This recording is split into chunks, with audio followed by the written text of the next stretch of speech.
They're selling you all wolf tickets, people. You're eating them right up. Hey, pussy, are you still there?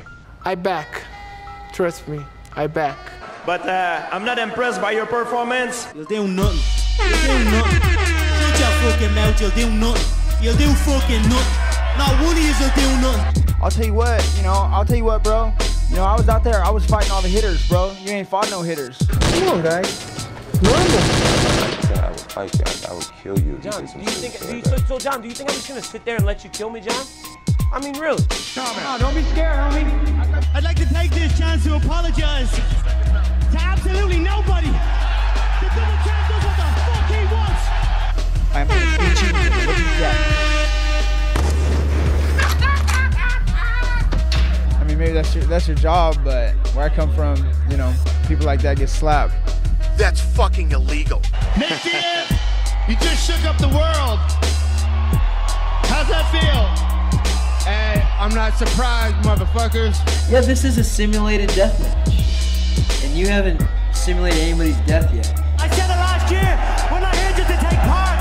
We're here to take over. What is the game plan going in against him? The game plan is you go in there, hit him with some good shit, don't get hit, and come home with a pocket full of cash. Who the fuck is that guy? Everybody's on steroids. The whole UFC, everybody. I'm gonna go home tonight. I'm gonna drink a Coors Light. That's a Coors Light because Bud Light won't pay me nothing. Do you want to be a fighter? That is my question. Any of you radio personalities think you want smoke? Call me Mr. Chimney. I want smoke. Yes. What is up? MCR family on the daily edition of the show, live on YouTube, obviously podcast form, iTunes, Spotify, iHeartRadio, etc. I know I'm a little bit behind on updating the podcast, but it's always live. It's always here on YouTube. So if you listen on podcast form and you're wondering why it took a bit to update last week, you shots at me. I'll take those gunshots any day. I'm sorry. My bad.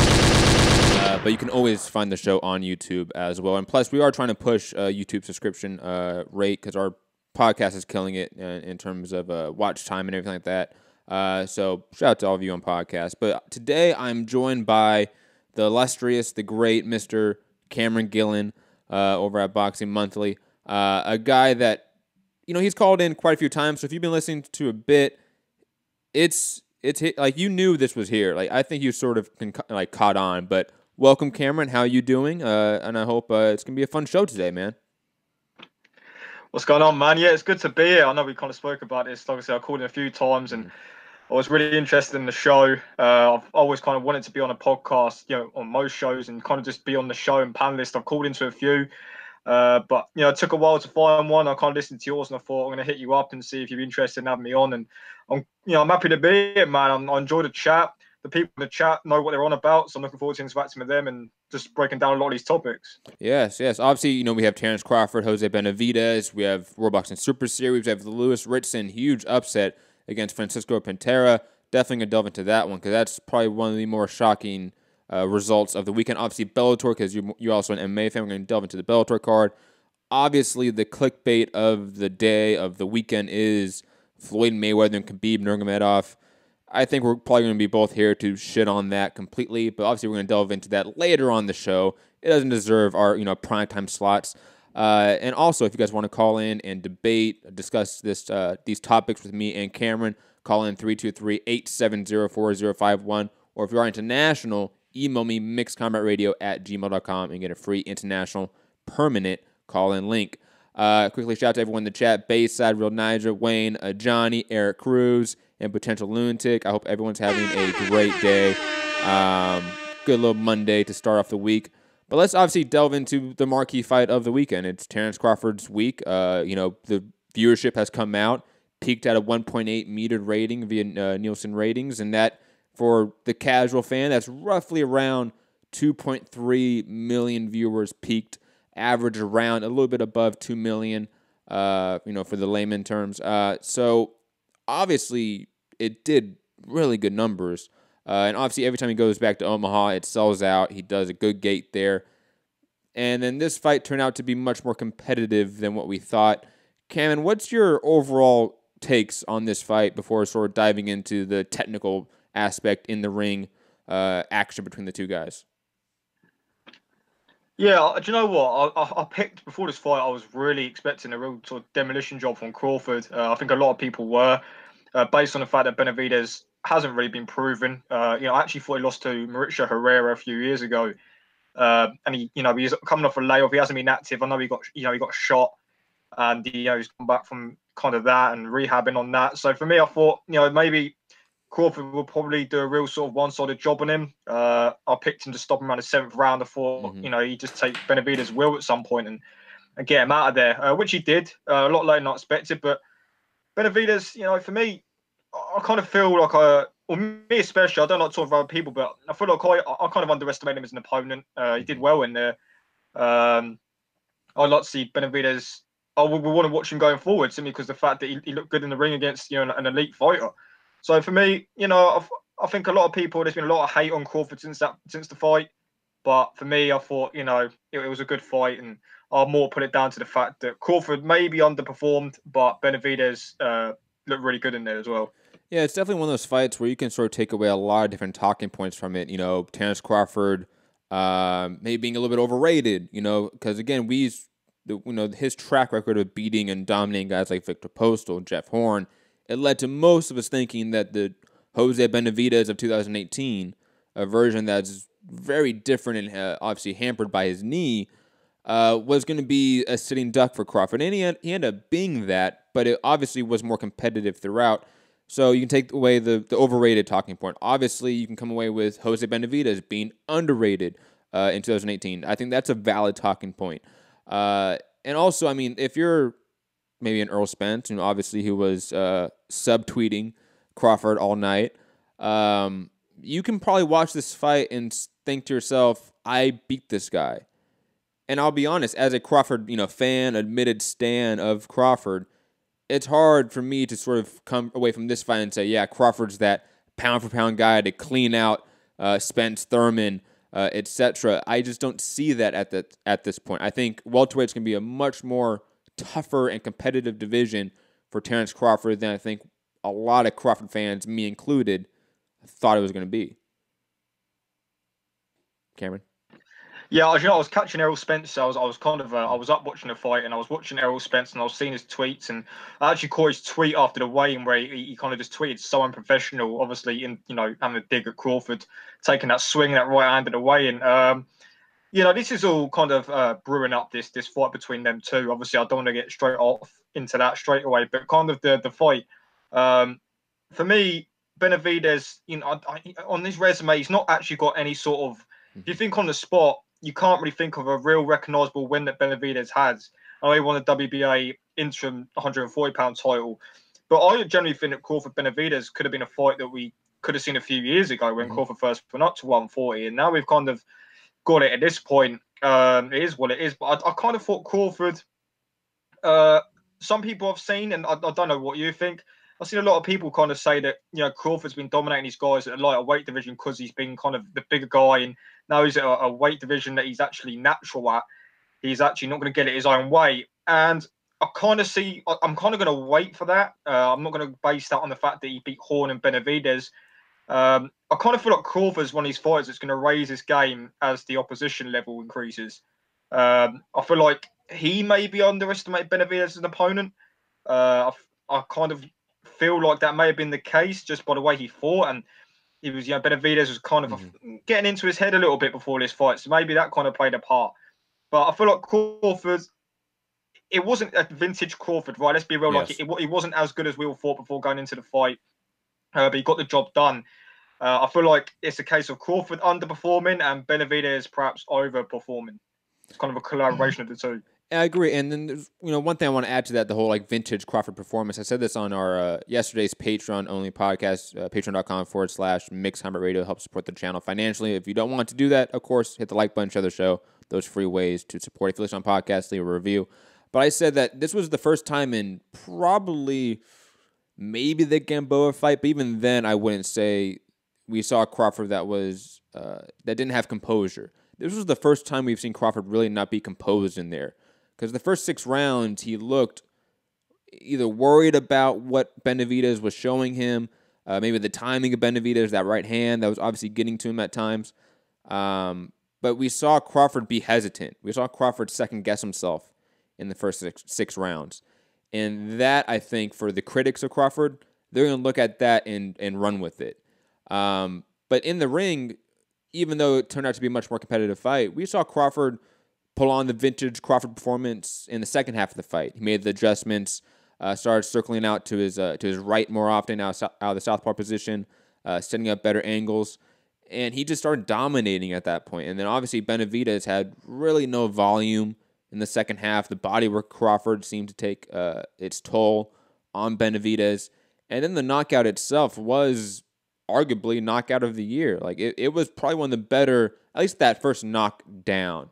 That uppercut punch was insane. Sort of delve on in the ring action, Cameron, if you can. Yeah, I agree. I thought the knockout, when I was watching it live, I thought it was amazing. Sort of the way he landed it and the way that Benavidez went down. I thought that was it, actually. To be honest, when he landed that right uppercut, the way Benavidez went down, I thought this is it. You know, that's it. Obviously, he did well to get back up to his feet.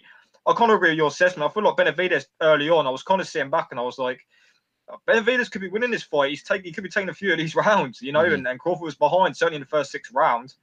And then obviously Crawford made adjustments. I think that's the difference. You know, Crawford's kind of ring generalship and it kind of is the ability to make the adjustments, and Benavidez hasn't got that. I think Benavidez, for how good he is kind of limited. I don't feel like he's nowhere near level of Crawford for kind of ring IQ and technical ability. And for me, I just feel like Crawford, he upped his levels. I feel like he kind of knew. I'm not too sure what the corner said to him, but I feel like maybe Crawford knew that the fight was close, or he potentially could have been behind, and he knew he had to raise his levels, and he did that, and he got the job done.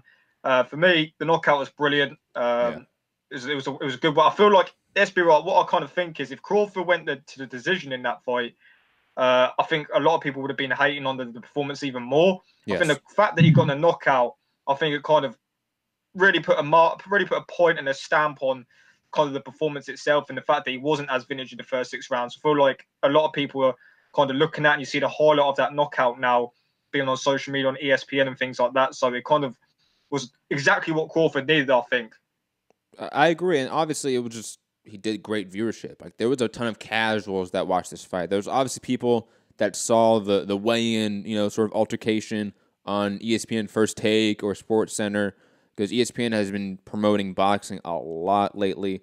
And you drew in a casual fan base to watch a fight that maybe us hardcores hated on, but it turned out to be competitive, fun, entertaining, and then produce a highlight reel knockout for a guy that we always sort of say doesn't really have the power of a Spence or even a Porter. You know, I've heard that criticism of Crawford, but I still think Crawford, you know, even, you know, I prefaced this entire sort of topic or this fight with, you can take away the talking point of Crawford losing to Spence and Porter and these guys in the welterweight division based off of this fight, and I really wouldn't argue against it. I can see why people would say that. However, I still saw enough from Crawford to make me think he can beat all these guys in just a much more competitive matchup than what, you know, the Crawford fans sort of thought. But just because of the sake of time, and we do have a lot of fights, any sort of final thoughts on Crawford Benavidez before we move on? Yeah, just a topic on what you said about the Spence Porter thing.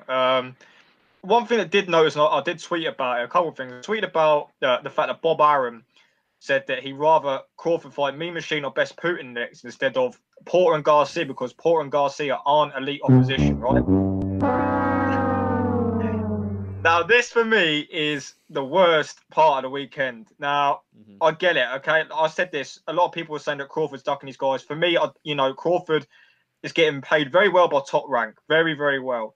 And he's going to fight whoever they put in front of him. But the thing is, Crawford, whenever he gets the mic after a fight, he always lets me down. I feel like he lets a lot of other people down. He says, look, I'll fight whoever Bob Arum puts in front of me, right? Now, for me, I kind of think the way that Bob Arum come out and said that Porter and Garcia aren't elite. What does Crawford truly think about that, knowing that he's a guy who believes he's the best fighter on the planet, the best fighter in that division, and he wants to go down as one of the greats, no doubt. Surely he knows that the Porter and Garcia are fights that are going to put a massive sort of stamp on that potential legacy as an all-time great. So for me, I don't know what Crawford thinks about Aaron. You know, a lot of people think that maybe Crawford should be away from top rank. I wouldn't be against those arguments. But for me, I think that was just really the worst part of the whole sort of saga of Crawford the weekend. It's definitely up there. I mean, when we get to Mayweather Khabib, that's probably up there as well with just like the worst shit of the weekend. But you're right. I mean, I said this on Twitter as well. Like every time Crawford has a chance to like galvanize the fan base and the media to push for a Spence Crawford fight, because it's really going to be the fighters pushing the media and the fans to demand it. You know, it's going to be those three units of the community. These two fighters, the fans, and the media all pushing Bob Arum and Al Heyman to make the fight. Because unless they do that, Bob Arum and Al Heyman have every incentive to just make in-house fights. Crawford's doing 2-point-something million viewers against Jose Benavidez. Like, they don't need Spence right now, unfortunately, in terms of, you know, economics. Like you said, Crawford's getting paid well. Like, there's no real, you know, monetary incentive to push for this fight at this point. It's going to take the fighters demanding it, the media demanding it, and the fans demanding it. And the best time to galvanize that is post-fight, when there's 2.5 million people watching you. You get on the mic, and even I know Crawford isn't that guy to go and pull out a promo post-fight. He's not that person. I'm okay with that. But he just has to mention Spence. Just say, I want to fight Earl Spence. And you can say in the most Crawford casual, anticlimactic way possible, but just mention the guy's name.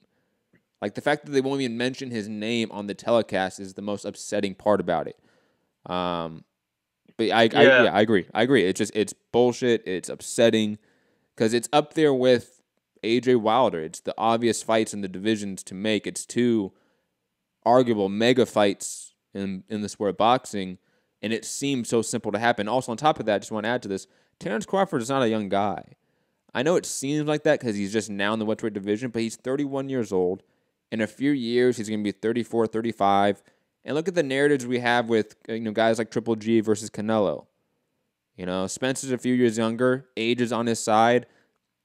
It needs people like us, people like the fans, and obviously Crawford and Spence especially. They are the centerpieces of it happening. They need to push for it. Yeah, and I'll tell you something else. You know, like, all Crawford had to, I remember he kind of, I can't remember what fight it was. It might have been after he fought, might have been Jeff Horn, or it might have been Postal or Ndongo. One of those three was when he kind of mentioned Pacquiao after the fight in the ring. And for me, all he had to do was kind of do, look, I want to fight Errol Spence. Spence is the guy I would like to fight if I could pick one. And even though the fight doesn't happen next, that last little bit would have been a little bit of promotion, and it would have blown up big time on social media, that little clip of him saying, I want Errol Spence, and they would have used that down the line. And, you know, it really would have got a lot more people. It would have attracted more casual fans, even though the fight's not happening yet. It would have got people talking about it. And the fact is, it was another opportunity that they missed, in my opinion, just to get a little bit of promotion out for that potential fight. Absolutely. We would have had Stephen A. Smith and Teddy Atlas yelling at each other about how Spence versus Crawford needs to happen live on ESPN. We would have had that and again, in front of 2.5 million viewers. And let's be honest, a wide range of those people are casuals. That is not 2.5 million hardcores. That is a lot of casuals tuning in to Crawford fighting. And they just totally ruined the momentum. But speaking of not ruining momentum, Shakur Stevenson, the co-main event, insane first round sort of walk-off knockout, and then calling out Lee Selby, Josh Warrington afterwards. I don't know if he did that post-fight, but I saw tons of articles talking about that. He mentioning those guys in quotes. I like that. I like a guy like Shakur Stevenson, who's young, 20 years old, undefeated, sort of, in my opinion, finally closing that one gap in his game, which is his aggression. He's never seemed to be the aggressive, come forward, heavy hitter. He's always seemed timid in doing that. Even when he's had opponents that have been so subpar, he could easily go and walk them down and knock them out. He did that here. So I'm finally glad he is seemingly filling up that gap in his arsenal. And again, calling out names like Josh Warrington, Lee Selby, those are big names. Those are big people to call out. Josh Warrington's about to potentially knock out Carl Frampton, or at least beat Carl Frampton. These are, heavy hitters of the division you're talking about here. What do you think about Shakur Stevenson in this co-main event? Brilliant performance. I put it on Twitter after. Really impressed. And I'll tell you why. I'll tell you why, because Simeone fought.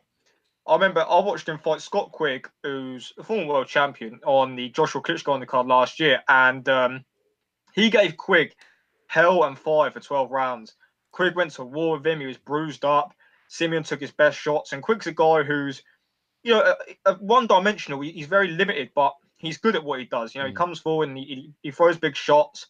And Simeone took his best shots. Now, you had this guy in Shakur Stevenson who was being kind of doubted by a lot of hardcore fans from what I see before this fight. And for me, this was a real big statement. It was a big step up for him in terms of his previous opposition. And he went in there and took him out. And, a lot of people said that Shakur Stevenson can't punch before this fight. He can punch now. It proved that, because Simeone's a good fighter. He went to limits with Lee Selby and Quigg. So for me, Shakur Stevenson, it was a big statement. And, I'm more of a fan than I was now. Yeah. Because I thought this guy, this guy's proven more now. So for me, he's a very good technical fighter. He's got the amateur pedigree, and now he proved that he can punch in the professionals. I feel like he's really transitioning well now. I think that fight proved that. I like the fact that he called out, Warrington and all that. I'm not too sure about whether I want to see Stevenson take those fights next. God, no. Even though he's young. No. He should not be taking those fights next. But no, I like that he's calling out these names. It shows that he's confident.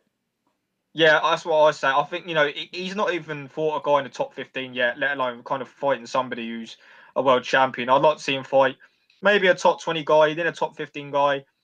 He's in no rush, right? He's not in any rush. He's young. So I like his ambition, young fight ambition. And obviously, he just come up with a brutal knockout. And obviously, he's going to be high on adrenaline. And he's going to call those guys out. Good for his promotion. He's promoted himself well by doing that call out. But yeah, I'd like to see Stevenson, after that win, just kind of go the right way and get the right opponents and take another step up. Because next year's going to be a big year for him, I feel like, in his development. So, yeah, really impressed with him, though. Really impressed. Agreed. Briefly going to just mention these prospects winning fights. Carlos Adames beating Joshua Conley, Michaela Mayer defeating Vanessa Bradford. That was a fun fight. Mike Alvarado TKOing Robbie Kanan. That was a brutal knockout. That was. Yo, and just shout out to Mike Alvarado, man. I've been saying that he should retire, but that was a good knockout. I'll give him props for that. Steven Nelson picked up a good win as well. Any thoughts on any of these prelims before we move on to the next boxing card? Yeah, I thought Adames looked good. Pretty quick blowout. Knocked him down 3 times in the second round. It was pretty obvious. I'm surprised he even got back to his feet after the first 2. Mike Alvarado.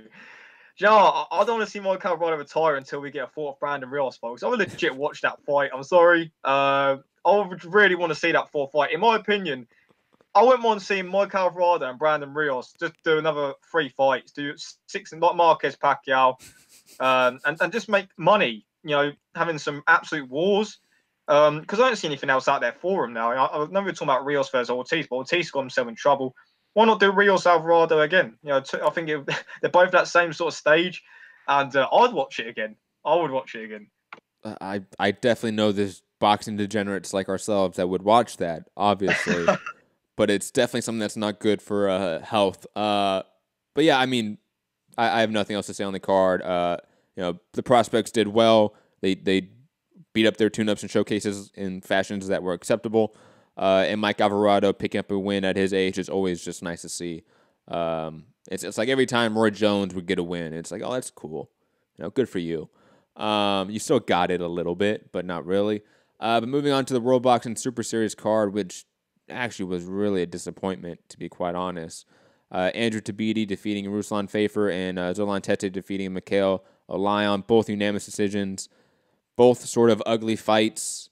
There's not really much in sort of to take away from this. Unlike the Inoue fight against Piano, which was so emphatic and quick, and it just really showed how dominant Inoue could be at this weight class, Tete came out here and put on an absolute fucking egg. Like, it was awful.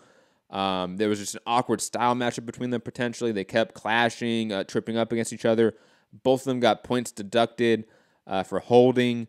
And then with Tabiti, it was just a slow-paced fight. Like, Ruslan Fafer had no intention of actually trying to get in there and mix it up with heavy combinations. And Tabiti was completely content with just pumping out the jab and clinching up and being a sort of boring Mayweather fighter, unfortunately. I really have nothing else to say about that because I don't think either guy showed in this fight they're ready to win this tournament. I don't see that.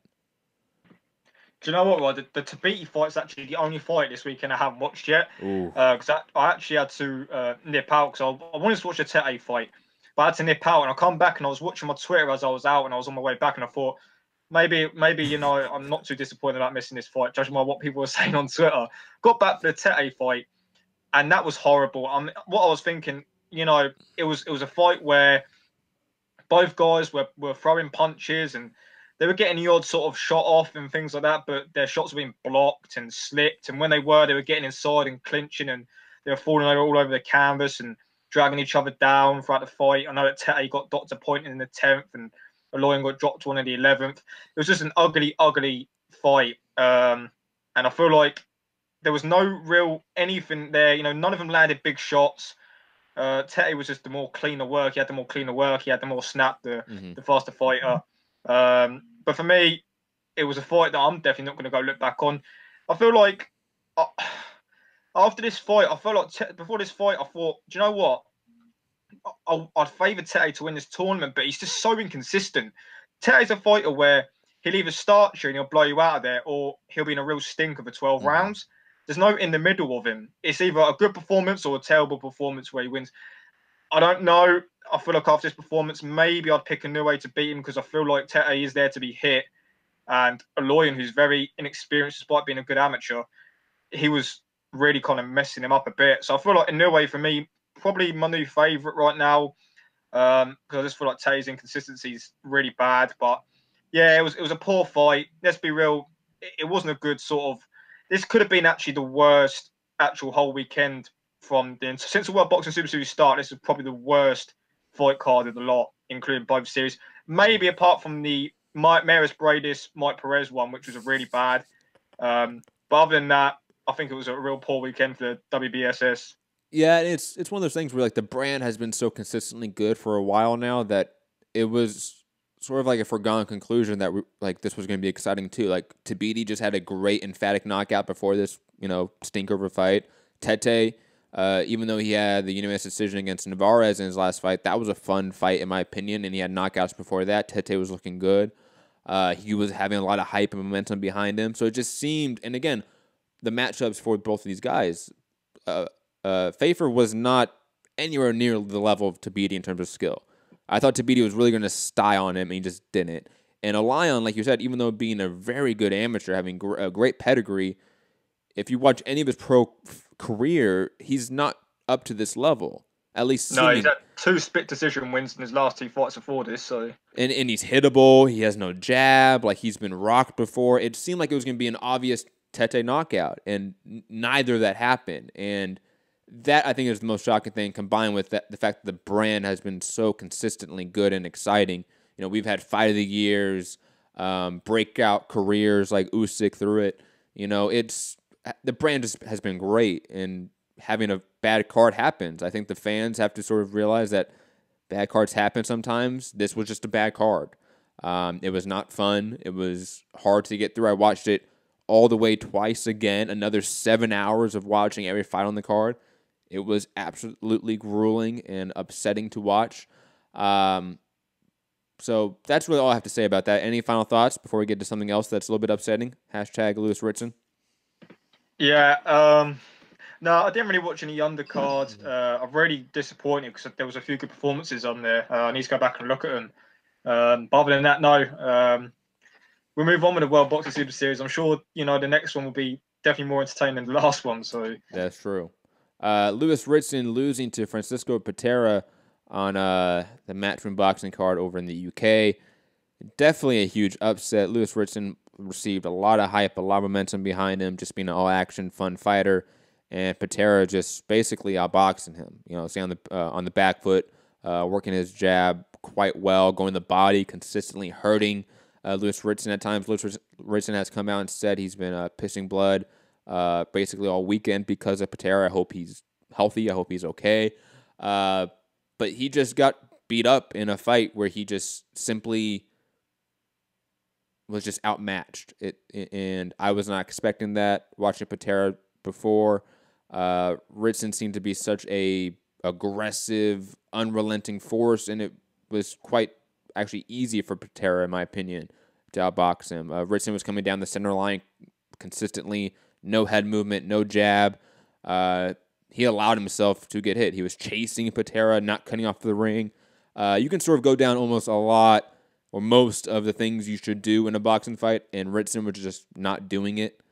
I don't want to be too critical of the performance, even though I kind of have been. But Ritson has a lot to work on heading forward. What's your thoughts on the fight? I just want to, I just feel like Ritson. The problem is with Ritson before this fight, and I was kind of saying it to a few people that I know. He's been hyped way too early by Matchroom and Sky. Like they're matching him like Eddie Hearn was saying that he's the Geordie Golovkin before this fight, and I thought this guy is literally only fought at British level. Now, I was kind of a bit wary of Ritson going into this fight. I thought this is a big step up from who he's been fighting. Ritson was fighting in leisure centres in Britain literally just a year ago. Nobody had heard of him. He beat Robbie Barrett for the British title and came out of nowhere. Then he won the British title outright with 3 sort of knockout wins in literally just 4 rounds across 3 fights earlier this year. He comes in against Patera, who is an experienced guy. He's been in with some good opposition. And I think, Ritson's ceiling, I said actually before the fight on Twitter, I went, I don't know how high the ceiling is for Lewis Ritson. We found out at the weekend that he's got a lot to work on. He's far from any sort of top level. I felt like he wasn't as good as we've seen before. I feel like his pressure wasn't as good. But I just feel like Patera's was kind of taking everything that Ritson's had. And where Ritson's been so used to blowing guys out of there, I think he was just in there against a better technical fighter than he's been in before, who could take his pressure and take his offense. And he just kind of maybe lost his will a bit. I'll give him credit because he did take the body shots. And I'm not surprised he's been pissed in blood because he took a lot of body shots in that fight. Patera was digging into that body. And let's be real, how did Ritson not even go down off those body shots? He was taking that many. I thought Patera did a brilliant performance. I thought Ritson was solid. He's an exciting fighter to watch, but he just got beat by the better man. He got outfought, and he just got beat by the better man of the night. I feel like Ritson, for me, I think he needs to go back, and I think he needs to have a few more fights before going back to the European level because, like you said, his head movement's very limited. He comes forward in straight lines, and defensively he's very leaky. So I feel like he's still young. He's got a lot to work on, but I think Patera did really well on the night. Yeah, I remember, seeing comparisons to like Provodnikov before, this fight, and like those comparisons just need to stop. Provodnikov was world level. He was just one tone, very basic, but he was world level. Ritson is not there yet. He is quite domestic level, unfortunately. Other sort of notable prospects on the card, though, picked up some good wins. Joshua Buatsi picking up a great knockout win against a guy that I'm not familiar with, Tony Averlant. But Buatsi is one of the most highly touted prospects in the UK, I would say. And getting a good, quick knockout is always impressive, especially with a body shot. I'll add one thing on that. The guy that Buatsi fought went 8 rounds, I believe, with Anthony Yard, who's been touted as a big puncher in the UK in the same division, and Buatsi just blew him out in a round. So, on that sense, they're talking about Buatsi Yard. Buatsi, he couldn't have made a bigger statement than that. Yard's been touted as a puncher, and Buatsi went in there and took this guy out. So, good win for him, good performance. Agreed. Dave Allen picked up a great first-round knockout against some guy, Samir Nebo. Anthony Fowler picked up another good TKO against Gabor Gorbix, a guy that I'm a little more familiar with, a guy that's been around for a bit. Jose Burton picked up another good win. Just some overall, it was a good card. Like I watched it because it was on DAZN. Shout out to DAZN.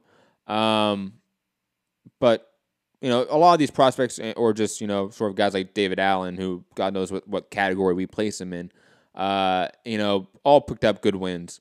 In my opinion, any thoughts on the undercard? Dave Allen's a weird one. Yeah, he is. He's a very. Which category do we put him in? Because I said, I said after he lost a few, I think it was after he lost to Leroy Thomas, I thought this is a guy who I got slated. Maybe it's a bit harsh, but once where I said that Dave Allen's really, if you're going by what he's doing, he's taking short. When he fought Yoka, I said he's taking short notice fights, and he's not in shape. He's kind of right now. He's a journeyman. He's doing the journeyman lifestyle, right? And I got criticised for that. Now all of a sudden he's come back and he's beat Nick Webb and he won his fight the weekend. He's back on momentum. I don't know where this guy's career is going. I think, if he really needs to take his career serious now. He's got 2 wins. Let's see what he can do. No more taking 2 wins and getting into a big fight. When he fought Ortiz, that was just horrendous. I mean, I don't know what they were doing with that matchmaking. I don't know where Dave Allen's career is going. Nobody does. We hear a lot about his potential and what he does in the gym. We've not seen what he can do in the ring. I think he's very flat-footed, very one-dimensional, but there's talks of him fighting Lucas Brown. I wouldn't mind seeing that fight. I think, if he can beat Lucas Brown, his career's going somewhere again. Because Lucas Brown, he had that WBA regular title, he beat Shagayev. So if Dave Allen can beat him, do you know what? Maybe this guy's, maybe he will go somewhere. But until then, I'm still very skeptical of him. But good on him for getting a few wins. It's interesting because, you asked, like, where he's at. He's definitely, like you said, taking the journeyman route. Like, quick notice fights are always, like, a journeyman sort of staple. Him fighting at this point, especially early in his career, a lot of notable names is very journeyman-like, especially with trading wins and losses with them, and obviously having a clear ceiling. Like guys like Lewis Ortiz, Leroy Thomas, Tony Yoko, those are all guys that are seemingly either at the very top or on their way to the top if you're like a guy like Tony Yoko. So it seems like he has a journeyman ceiling.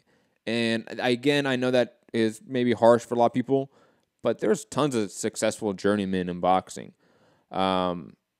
Especially in a booming market like the UK, Dave Allen's obviously making a great career out of it. And it's okay if you're just a top, 40 heavyweight, top 30 heavyweight, maybe tops. And that you can make a career out of that right now. And that's fine. Beat up all these highly touted prospects on the way up. When you get some good enough wins, you fight these top guys because you're well-known enough, you draw enough. And I think it's okay to have that career. I know for the boxer, they can't do this. But for us fans or us media, it's completely acceptable that guys just are in their position. Like, it's okay for a guy to be a perennial top 15 guy or a top 20 guy or top 30 guy, even if he's a fan favorite like a Dave Allen.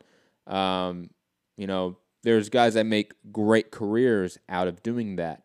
But yeah, journeyman is probably where I place him. He's definitely not contender, prospect, anything like that. And again, where do you even rank him? He's top 30 maybe in the heavyweight division. I wouldn't even say he's top 30.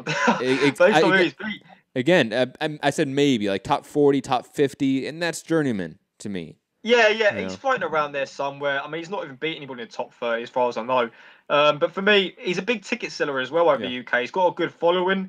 That's why he's always fighting on his shows. Now, no, he's a likeable guy, but being a likeable guy will only get you so far. It will get you, popularity. It will get you noticed on these big cards. But if you're not doing the job, you're not doing the goods in the ring, which matters, then it's all for nothing.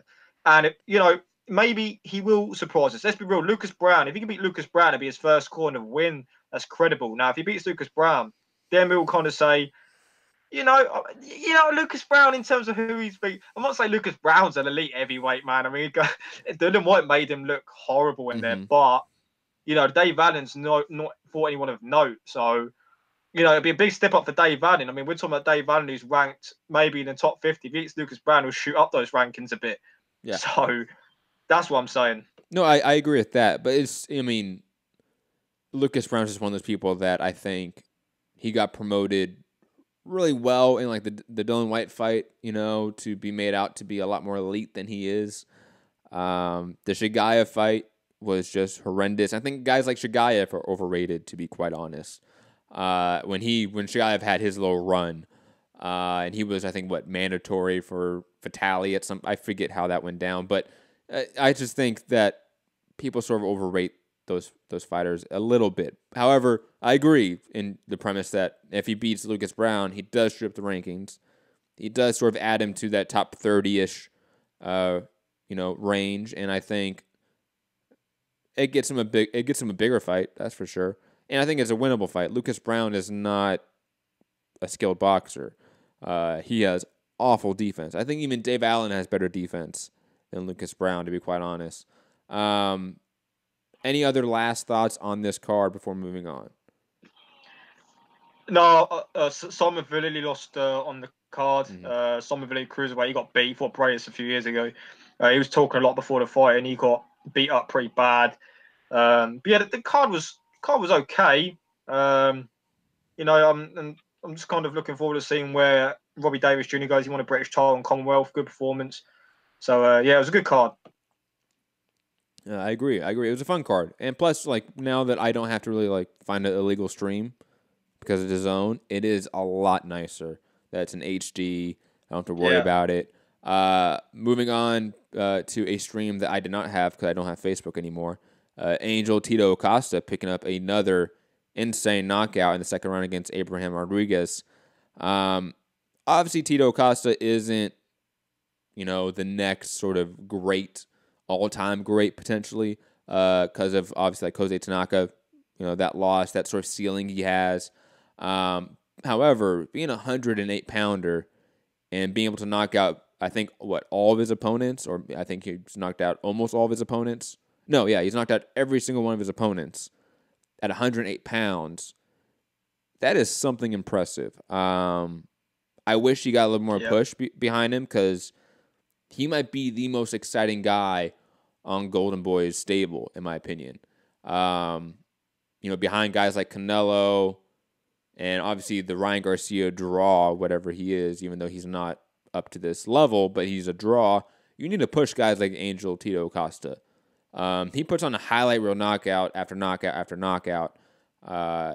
Still, obviously, world level, elite level. He's only had one loss to Jose Tanaka, who is on his way to potential greatness. 100%. I think that Tito, again, it's not like Abraham Rodriguez is a champion. It's not like it's a big fight for him, but it's just another sort of sign that, man, Tito Acosta is one of the most exciting fighters in boxing, one of the most devastating hitters in the sport, and he's 108 pounds. Salute to him. Yeah, there's no shame losing to Kanaka. He's actually just recently equaled the fastest record time for winning 3 world titles with Lomachenko in 12 fights. I mean, Acosta's got some good wins on his resume, and Rodriguez, who he beat, he's no mug. True. And he went in there and blew him up. He's got a good resume. He beat Butrago. I mean, he's got some good wins on his resume already. And look, Tanaka, the fact that Tanaka beat him, and you look at the fact that Acosta's knocked out all of his opponents, it shows just how good Tanaka is, and it kind of shows how good Acosta is because that's the only loss he's got. So for me, the fact he's got so much power for such a little man, it's going to go far. And it's a shame that, because he's in those lower weight division, light flyweight especially, it doesn't get much attention now, especially it doesn't get any casual attention. It never will, which is understandable. But he's a big sort of attraction in that weight division. And for me, I think it's probably time that, people start tuning in a bit more because it's rare that we get sort of a guy like that in those weight divisions who can punch that hard, be as exciting as that. Especially a Puerto Rican, you know what I mean? Like, they're kind of not got many stars right now, and he's one. If he was in a bigger weight division, noticeable weight division, he'd be getting a lot of attention right now. So, props to him as a good performance, and it was a good win because Rodriguez is a good fighter. For example, we have Canelo Alvarez, most likely, or not most likely, he is fighting Rocky Fielding in New York, Madison Square Garden. You need to put Angel Acosta in that card, in that theater, in the tri-state area, draw in that Puerto Rican crowd. And then you need to start promoting him over there if you're Golden Boy. Put him in the tri-state area over and over again. Get him to the point where he can probably, maybe not sell out the small theater of MSG, but close to it. And make him a local draw for the Puerto Rican crowd there. If you're not going to send him to Puerto Rico as much now, because I think, relatively speaking, he's one of their few chess pieces on the board if you're Golden Boy. That they don't have a deep stable of fighters. They only have really him, Canelo, and who else that's a champion. I think that's their only 2 champions, if I'm mistaken. I think it'd be a good idea for them to potentially. What they should do, I mean, maybe it's maybe a bit too early now, but maybe they should put him as they definitely need to put him as maybe a co-main event to a Canelo fight. Yes. That's what I'd like to see him do. Yes. Especially in the New York area, in MSG, which has a high Puerto Rican population. Let's not forget that Cotto made that like the home of Puerto Rican boxers for a long time. Tito Trinidad did that for a long time. There's a long reign of Puerto Rican boxers making New York their home, and New York is still a cash cow and mecca in the sport. So why not put Tito Costa on this December 15th card at MSG? Why not use that as the catapult to his sort of New York run?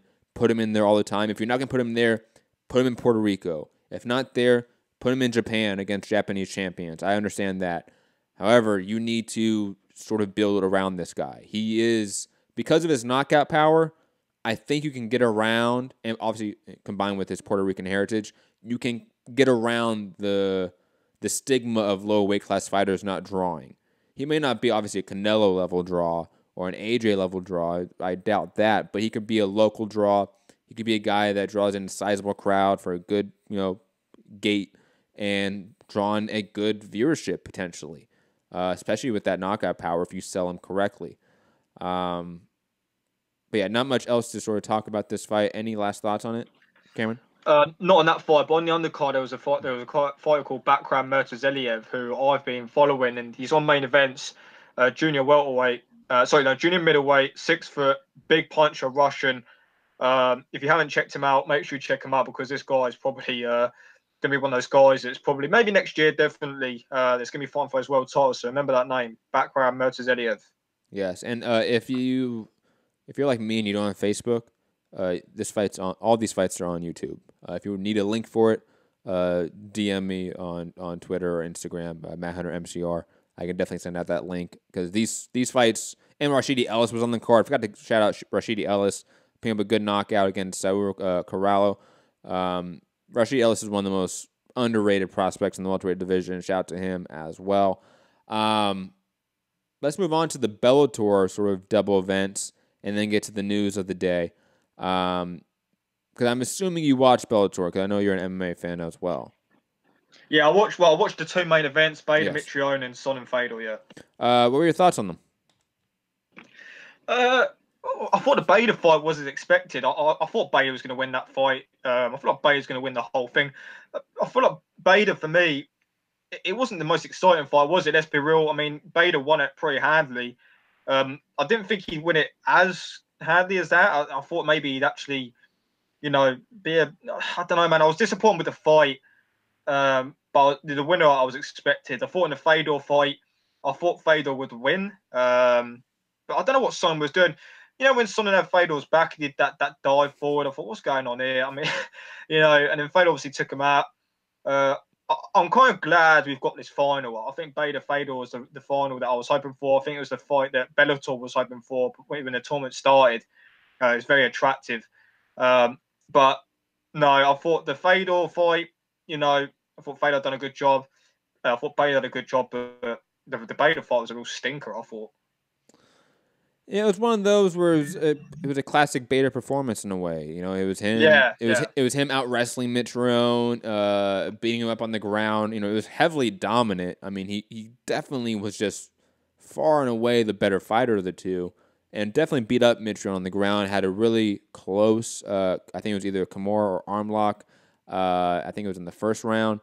Mitrione was like almost screaming in agony, but he didn't tap. That shout out to Matt Mitrione there. And the Fedor fight versus Chael Sonnen, there's not much to say about that shit. No. I mean, you said it all. Shout out to, again, I'm just happy we got to this position. Ryan Bader versus Fedor Emelianenko. That is probably the perfect fight we could have got for the final. And plus, it's sort of Fedor's last swan song. It's potentially. Do you think Fedor has a chance? No, not at all. No. That's not. I mean, I feel like Bader's been wasted at Bellator. Look, he's doing in there. He's doing a good job. He's been really wasted. He's a guy that should be in the UFC. I mean, if you take out, Jones. I mean, Jones and Cormier. I mean, look, Bader's a guy who should be in the UFC because he's dominating his guys in Bellator. He's going to be a 2-weight world champion when he beats Fedor in a very short amount of time. I think actually in 4 or 5 fights, which is, it says a lot. he's getting paid well, but Bader, you look at the UFC like heavyweight division. What are they doing? Like, they need Ryan Bader in that division. They need a kind of guy like Bader in that division for me. So it's kind of disappointing he's in Bellator. Think about this: Ryan Bader versus Alexander Gustafsson. Who wins that? Ryan Bader could win that. And 100%, yeah. And Daniel Cormier is retiring in a year and a half, probably. He's not lasting that much longer. John Jones, I honestly think just moves up to heavyweight at some point. And also, I think he does after the Gus fight. I honestly don't see John Jones fighting that much longer either. I know that's maybe kind of weird, but I don't see him fighting for another 5, 7, 10 years. Like, I see him fighting for another 2 or 3 years, picking up some big fights with Daniel Cormier, Brock Lesnar, maybe like a Stipe fight on the comeback. I don't know. Maybe an Alistair Overeem fight, something that's marketable. Maybe a Francis Ngannou fight on the comeback, something that he could sell in a way. But I don't see him lasting long in the sport. I see him sort of jettisoning off to something else. I don't know what that something else is. But I think he sort of has he calls it quits early. He's not going to wait till he's, Anderson Silva-like or Chuck Liddell and Tito Ortiz. I just don't see it. So Ryan Bader, like you said, he can come in here and in a year and a half be a dominant champion at light heavyweight, where there's Anthony Smith, Thiago Santos, middleweights that moved up. There's really no one there. Nikita Krylov just lost. Like, there's no one at or Romero moving up, right? Yeah, but even then, I think Ryan Bader's so massive that, other than a flying knee flash knockout from Yoel Romero, I don't see him beating Ryan Bader. Romero, he's getting old as well, Romero. Yeah, Romero's 39 years old and Cuban, so he's 49. I agree. Ryan Bader's a little bit wasted in the in Bellator when he could be in the UFC, having a great career. Let's not forget the whole altercation, if you want to call it that. I think it was after Cormier versus Rumble Johnson 2. And Bader came in the post-fight press conference, I should say, and him and Daniel Cormier were going at it. And Cormier dropped the best line ever, and said, Bader, I called the UFC. I told him I want the easiest fight in the division. I want Ryan Bader. I want the easiest fight in the division. That is the best line of all time in all combat sports. After that, it was when Anthony Johnson came out and goes, anybody got any questions for Rumble? Yeah, that was great. That line probably made Ryan Bader leave the UFC, unfortunately. It was so embarrassing. That was like a who the fuck is this guy line, but it was Daniel Cormier doing it, which was great. Sort of brief thoughts on the undercard. Sergey Karantanov defeating Roy Nelson via KO in the first round. Roy Nelson, please retire. Lorenz Larkin picked up a win against some guy. That was cool, I guess. Ben Henderson, shout out to Ben Henderson, man. Always being like Mr. Angel of MMA, in his post-fight interview after really dominating Saeed Awad. Great grappling display of Ben Henderson. That wrestling of Ben Henderson is always a factor. I think we forgot about that. But him sort of going after like Conor McGregor and Khabib and saying like, act professional.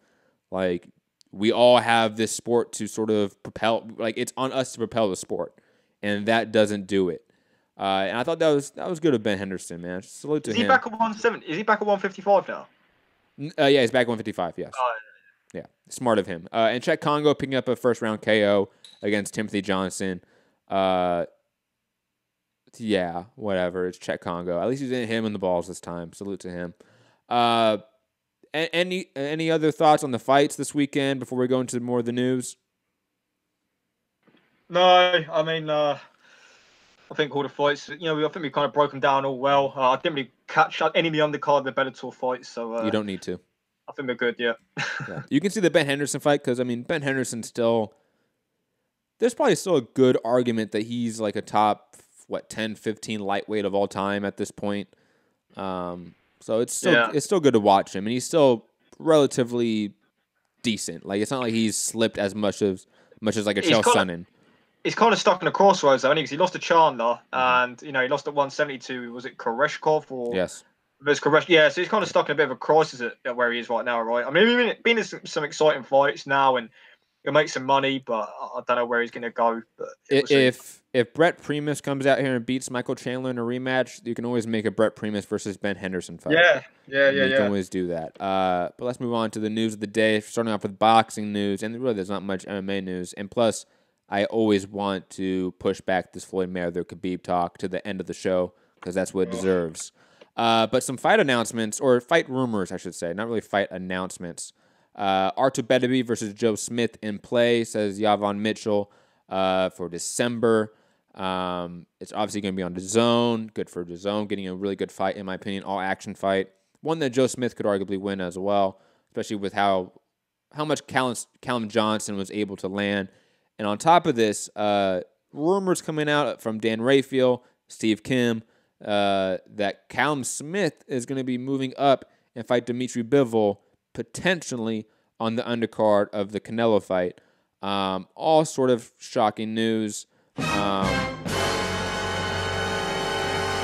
Also, November has been stated or rumored, and I think it was November 22nd or 26th or something like that, for the Callum Smith Dimitri Bivol fight. So that's still very much a rumor at this point. And also that November 17th card, I believe it is, which was supposed to be the big DAZN card with, pay-per-view worthy, obviously having some shakeups. It seems Clarissa Shields will be on that event, which will make her first event on DAZN, which I think is sort of a big, not really grab for DAZN, but it's definitely a good pickup for them, at least in the short term. Thoughts on these news, rumors, Cameron, and the matchups themselves? Well, better be if Joe Smith's a good fight. Happy about that, if that fight's going to happen. And also good to see if it is going to happen, if better be if going straight back into another camp and another fight. Mm-hmm. He's been inactive for years now, so it'll be good. It's a good fight. I mean, based on the fact what Beterbiev looked like against Cam Johnson, he's there to be hit. Joe Smith can punch. We've seen that. He knocked out Fonfari, knocked out Hopkins. I mean, fair enough, Hopkins was 80, but knocked him out and took him out. So for me, I feel it's a good fight. I think Smith done good in those fights, so I feel it'll be a good fight. Someone's getting knocked out in that fight, let's be honest. Yep. Bivol Smith. Do you know what? I really want to see Cam Smith fight the likes of Benavidez, Ramirez, and guys like that who's Katagi. I want to see him fight those guys. But if he's moving up, I know that Bivol and Smith fought in the amateurs and Bivol beat him, so I kind of see the story behind that. Really good fight, that. I think Smith, we've seen him at 68, big guy. Bivol, he's talked about moving down to 68, so in size-wise, it's pretty evenly matched. So I wouldn't mind seeing that fight either. So, yeah, I mean, look, if those fights happen, great. I'll be all up for them. I agree. I think I'm a little more positive about Callum Smith moving up than you. One, I just think that it is so unhealthy for him to get down to 168. Usually if fighters have like really bad weight cuts, you can see it obviously in the weigh-ins, which you do with Callum Smith. But rarely do you see it also on fight night, where he actually still looks gaunt, drawn in, and Callum Smith still looks that way on fight night. His eyes are sunken in. It just looks, Skeletor-like. And that to me is just concerning from a health standpoint. And plus, I really don't have any not interest, that's the wrong word. I don't have really any favor towards him staying at 168 and fighting the likes of Ramirez, Benavidez over Bivol, Beterbiev, Adonis Stevenson, Sergey Kovalev. Like, those are all relatively the same fights, in my opinion, in terms of competitiveness, excitement, potential, for viewership and draw. Callum Smith is probably looking at it like, this is all relatively the same. I'm going to be healthier at 175. I'll go up there, and I can fight Bivol, Kovalev, Stevenson, all these guys, and add to that weight class, which is starting to heat up with these young champions. Yeah, do you know what? The way you kind of made that out, I kind of agree with you more now. It kind of does make a lot of sense. You kind of look at the fact that the guys at light heavyweight are more popular than the guys at 68, and they'd be making a lot more money at 75 and being healthy. So yeah, I kind of see where you're coming from. I think just 68 is kind of such a weak division. That's kind of why I wanted to see him at 68. I feel like if he moves up, the division is just going to lose a real big sort of marquee name there. Just beat Groves. Mm-hmm. So, I understand, but I also understand the business side, the health-wise. And the fact that if he beats, say if he moves up and fights Stevenson, he fights Bivol, he fights Eleider Alvarez, or Kovalev beats him in a rematch. If he beats those guys, he's going to get more credibility than beating Uzcategui and Benavidez, especially from the casual fans over in the UK. Yeah. So, yeah, it does make a lot of sense in that way. And plus, I mean, in recent memory, 168 hasn't been this. You know, we've seen guys like Andre Ward, Carl Froch, you know, and others make pretty good careers at 168 for the majority of their careers. But previously, 168's been like 140. It's been like transitionary divisions, where like for 140, it's lightweights moving up to welterweight. They stop at 140 and have a few fights, or you know, pick up a belt and then move on to 147. 168 traditionally has always been that. It's been a division where middleweights, when they move up to 175, it's a transitionary weight class. So, you know, I see it as 168 just being another division. Like there's no, you know, histrionics behind it where there's some legacy in that division that which I feel like fighters need to stay and defend it. It's not like middleweight. It's not like welterweight or lightweight or even heavyweight, obviously, where there's so much history behind it. Super middleweight doesn't have that. And, you know, Kovalev, Stevenson, like I've said, those names will add a little bit more in terms of credibility. And plus, it's just honestly a deeper division at this point. When maybe a few years ago, that wasn't the case.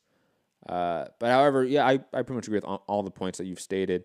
Let's get to sort of the last pure boxing topic of the day. And it's really one that we're not going to go into that much because it's hilarious to me.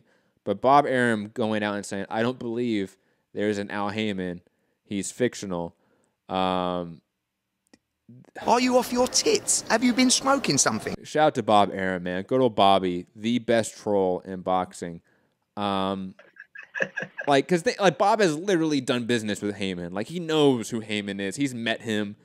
You know, he's talked to him quite a few times. Like, this is just hilarious to me.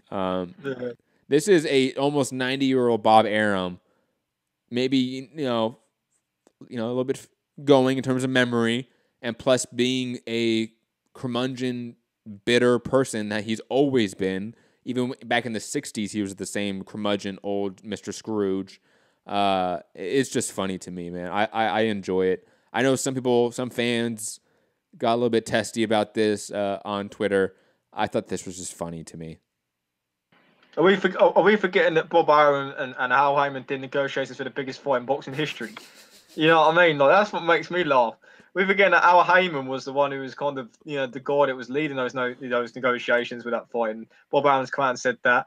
When I saw it, it made me laugh. I think I woke up and saw it when I logged into Twitter, and I thought, Bob Arum, I mean, look, it's this guy. He's getting on. I don't want to be too disrespectful, but when people do get to that age, they kind of lose their marbles a bit.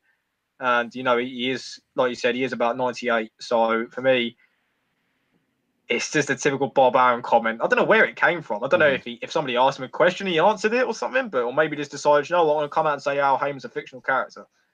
You know what I mean? Whatever it was fun. And it definitely... He makes me laugh, Bob Arum. He does make me laugh. He does. I mean, because if you aren't emotional about these promoters and you just take them as they're all salesmen and some of them are better at their job than others, you can just like understand the sales pitch and just laugh at it. And that's how I take it. Like, it's almost like, I don't know if this is the same in the UK, because I don't know if like Mormons are a thing in the UK as much. Like when the Mormon's walking down the street and knocks on your door and wants to talk about Jesus, like I 100% let them come in and talk about it for 30 minutes to an hour just to mess with them, just to laugh at it.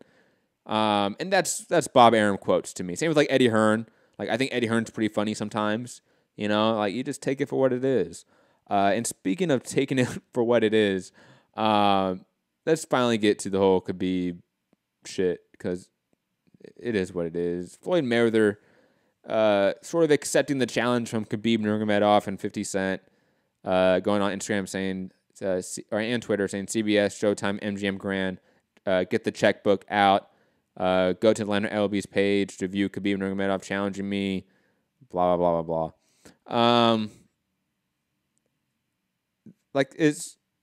Please tell me this is bullshit. Like I want somebody else to say this is bullshit, because I feel like we are living in a world where now everything is possible, and the more I think about this, the more I would totally see Mayweather 100% wanting this, Khabib 100% accepting it, and the UFC looking at the checkbook saying, yeah, Khabib jumped over a fence? What? I don't remember that.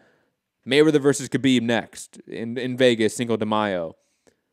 Please tell me I'm crazy for thinking that there's actually some legitimacy to this, unfortunately. Not legitimacy in terms of this being a good fight, but in terms of this potentially actually happening. I mean, you know what I mean? Do you know what? On the same issue, the more I think about it, the more I think it's going to happen. It's just, you know what? It would not surprise me anymore. Nothing surprises me. After the Mayweather-McGregor thing, nothing would surprise me anymore. And do you know what? When the Khabib thing, you know, when I saw the video, obviously it was at Tete card that this happened. Obviously, Ellaby was over there for Tabiti and Khabib was watching it because it was in Russia. But, you know what I mean? I thought this is just a bit of a joke. And then all of a sudden, people were making headlines of this. And then Floyd responds. And you know what Floyd's like? He'll take that fight. It's just an easy paycheck. And Khabib would take it because he's not got nothing to lose and he'll make loads of money. And you got, and it does what? Fight, it does what? 2 million pay-per-view buys in the US? Like, come on, man. Like, it does huge numbers, unfortunately. Yeah. I mean, do you know what? It's bad. I can see it happening. I mean, I hope to God it doesn't. You know, mate, imagine if Khabib got a long suspension from MMA and he goes in and does his Floyd fight whilst he's waiting for his MMA suspension to be up. I mean, oh, God. No. I don't know, man.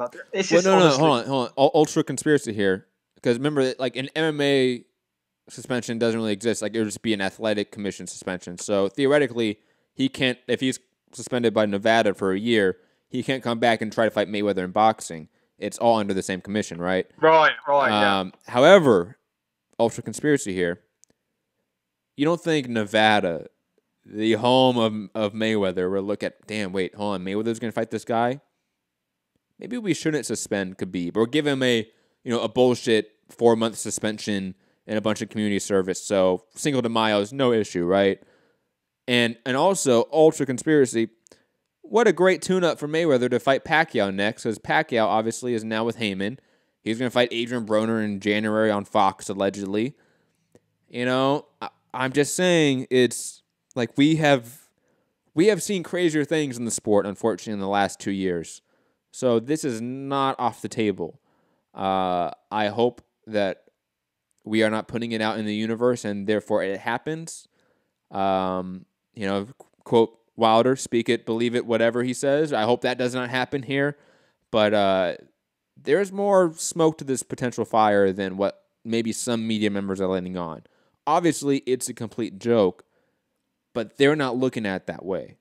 Mayweather's not looking at it that way. Khabib's not looking at it that way. The UFC, Al Heyman, whoever is obviously the network involved, they're not looking at it as a joke. Matt, just to let you know, it's a bit of breaking news. Eddie Hearns has put on Twitter, Artur Beterbiev vs Joe Smith, the IBF World Title Challenger, done for December. Going to be award. Date and venue announced very soon. So Beterbiev, Joe Smith's now official, according to Eddie Hearns' Twitter. Good. That's a good fight. I'm happy it's official. And plus, with Eddie Hearn sort of announcing it, it's definitely going to be on DAZN. Come on. Like, and is Joe Smith... Who is he promoted by? I'm trying to remember who he's affiliated with. It's maybe like Eye the Tiger Management or something like that. Yeah, he's one of those like smaller time guys in terms of who he's connected with, so he can float around, no issue. I think this happens on DAZN whenever it does happen. Shout out to them. Great fight. Call in 323-870-4051. Press 1 to get in the queue if you want to debate or talk about any of these topics, plus obviously the Benavidez Crawford fight, which we talked about an hour ago now. Unless if we don't have any callers, we're just going to wrap it up. But Cameron, any final thoughts or opinions, topics even you want to discuss? No, man, I think we broke it down pretty well. I'm just really happy that Beterbiev's back in action straight away. Good timing that they broke this news at the end of the show, so you get that in there at the end. That's true. That's true. Definitely glad it's official, and it seemed like it was going to be. Like there was, I didn't get the feeling that fight wasn't going to be made due to politics or networks or some reason like that. Looking at you, Spence and Crawford, and AJ and Wilder looking at you guys. Pathetic. But anyways, let's wrap it up. Cameron, where can the people find you at? They can find me on Twitter at CameronGillen_. That's just follow me there, and you'll just find everything else because that's where I am all the time. Yep. And obviously, you can find me at Matt Hunter MCR, all platforms. This has been another live edition of Mixed Combat Radio, live every day, Monday through Friday, 5 p.m. Eastern. Talk about all things boxing, MMA, and everything in between. Obviously, patreon.com/Mixed Combat Radio. Thank you, Cameron, for joining us. Obviously, our new co-host. Definitely gonna be a fun time, man. Can't wait to continue this show with you, man. If you're out there listening, hit the like button, share the show, subscribe, listen on podcast, drop that review. All things to help spread the exposure of the show. Yeah, peace.